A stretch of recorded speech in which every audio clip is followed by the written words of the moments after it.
Hi guys, my name is Fahad, and my poster is titled Difficult Mass Ventilation, Unpacking Expertise, Judgment Cues, and Critical Decision Making During High Priority Events.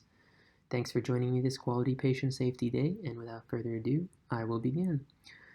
So we'll start at the introduction. So this project focuses on mask ventilation in relation to endotracheal intubation.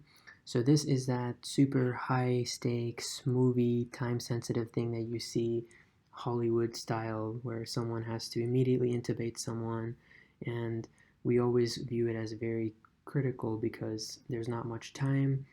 It's very high risk. Someone is rapidly deteriorating in front of you, and you really have to get everything right. There's not a lot of room for error.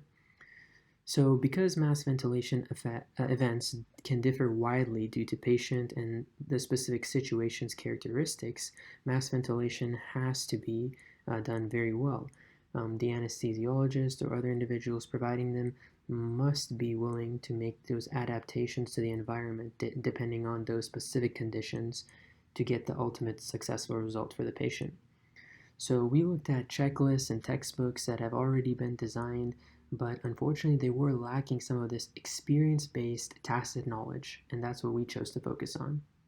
So our objective was to elicit the tacit knowledge experienced anesthesia providers use to make critical decisions during non-routine mask ventilation, which could inform training design. In terms of our methodology, we used the critical decision method, and this was perfect because it's tried and true, trusted in plenty of the literature, and it really helped our study fit in well with the studies that exist. It also helps with reproducibility. So for our project, we enlisted 8 CRNAs and 1 anesthesiologist, all at a large urban teaching hospital, and they had to have their licenses for endotracheal intubation, mask ventilation. They have to be certified, and they also, to be considered an expert in terms of our study, they have to have at least 100 endotracheal intubations recorded. We use semi-structured interviews guided by a general anesthesia induction checklist, probed participants' experiences performing non-routine mask ventilation. So this probing was designed so that if they told us something that we felt was valuable, we could articulate on it. If someone told us something that someone else hadn't told us, we could adapt to that. So we could really maximize the amount of qualitative information that we could get. Interviews were video recorded. We had them all transcribed, and then they were reviewed by an interprofessional research team. That team developed a cognitive map depicting all of the new values that we got based on the environmental cues.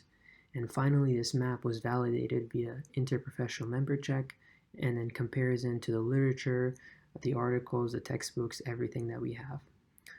In terms of our results, and this is getting to the more exciting part, the participants noted that novice providers struggle to adapt to changing conditions. And that was our whole point of doing this study, to get that tacit knowledge. So we were able to see that that's what the experts believed as well.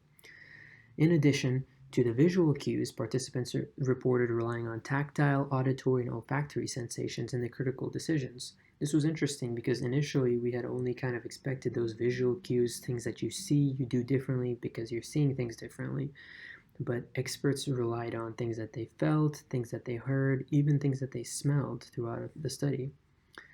The validation identified 45 items on the cognitive map not found in the induction checklist. And this is critical because this is something that's very hard to teach. It has to be done exactly right by an expert that has ideally the most amount of knowledge and most amount of skill in adapting to circumstances possible. And the fact that we were able to identify so many aspects of tacit knowledge that were not identified in the teaching criteria initially given shows us that there's a lot of room for improvement here. So the summary / conclusion of this is boiled down into ideally 3 points. 1, experienced anesthesia providers' tacit knowledge for mask ventilation comprises attunement to rich sensory details and their implication for making these decisions.